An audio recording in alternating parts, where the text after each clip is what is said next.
Good morning. So today's lesson is going to be about developing and evaluating and refining our policy proposal based on our own environmental threat that we chose in our lesson last week. So first off, we're going to look at how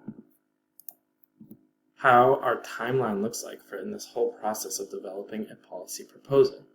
We're going to start off, the first step here on the left is to identify a problem. Our example today, we're going to use palm oil production and the deforestation and loss of biodiversity that is associated with that deforestation in rainforest areas. Our second step in our timeline in our process for developing a policy proposal is to then come up with a solution that we feel might have an impact on that problem. The third step is to use our research skills and scientific literature to be able to evaluate that first potential solution and see if we can understand the limits, the advantages, and the disadvantages of our original solution. And then finally, we're going to use all that new information we gathered during our research to change our proposal, optimize it, and refine it to come up with something better. Alright, so our first step is to identify our problem. Like I just said in the last slide, our problem today we're going to look at, for an example, is palm oil production. Palm oil is a type of vegetable oil. It's one of the biggest producers of vegetable oil as far as crops go. It's grown in rainforest areas. Here on the right we have a picture that shows us what a palm oil plantation looks like. Vegetable oil demand is expected to almost double in the next 30 years to 2050. And 193 critically endangered and vulnerable species are threatened by palm oil production. The effects of this production in the plantations like the one we see at the right are deforestation that causes a loss of habitat for these endangered rainforest animals, greenhouse gas emissions from the growth and transport and production of the palm oil from the oil palm itself, and degraded water quality in those areas. So we're going to look at a potential solution and develop it together. So we look at the United States, for example. A policy proposal is always addressed to a policymaker. In the United States, our policymakers at a federal level are Congress and the President. So we know that the U.S. imports 3.2 billion pounds of palm oil each year, mostly from tropical countries like Malaysia. We know that banning palm oil import could decrease the expansion of production in countries like Malaysia. And we know that the expansion of production, the land use change, is what causes that loss of biodiversity, the deforestation.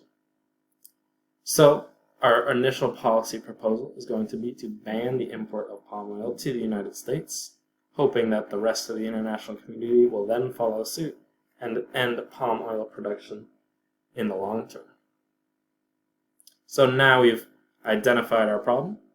We've come up with our original solution, and now we're going to move on to our evaluation phase. So doing some research, you go to the IUCN webpage. They have this infographic about palm oil sustainability. We're going to use this as our very quick research into whether our policy proposal is an effective one. Alright, so if we look there to the left of that, you see that the land required to produce 1 ton of palm oil is much less than required to produce 1 ton of other oils like sunflower or soybean oil. You see that on that little drop that oil palms produce about 35% of all vegetable oils consumed by humans, but only occupies less than 10% of oil crops. So now we know that palm oil is not more land heavy than other oils, so maybe banning palm oil and getting it to not exist is not the best idea. You can look down at that second part of the infographic as well. It gives us some examples of how banning palm oil could go wrong, which is perfect because our policy proposal was to ban palm oil. You look for producers looking to other customers and lowering their prices reduces the incentive to produce environmentally sustainable palm oil. Then companies buying alternative oils like the soybean and sunflower oil we talked about earlier Other crops take up much more land than palm oil does, which increases natural habitat loss, increases species loss, and increases our loss of biodiversity that we're trying to avoid in the first place. Alright, so now we've finished our identifying the problem, designing our potential solution for the first time, evaluating our solution with the research that we do. Now it's time to refine our solution and look at what else we can do.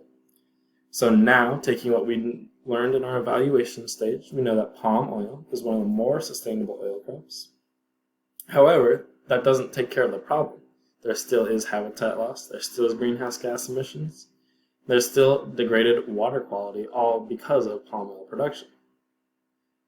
So we need to change our policy proposal in a way that realizes that banning palm oil isn't the solution that's going to solve everything, and also that palm oil is still an environmental threat that needs to be solved. So our solution is going to be to encourage sustainable farming in these rainforest regions that are growing palm oil and other oil crops.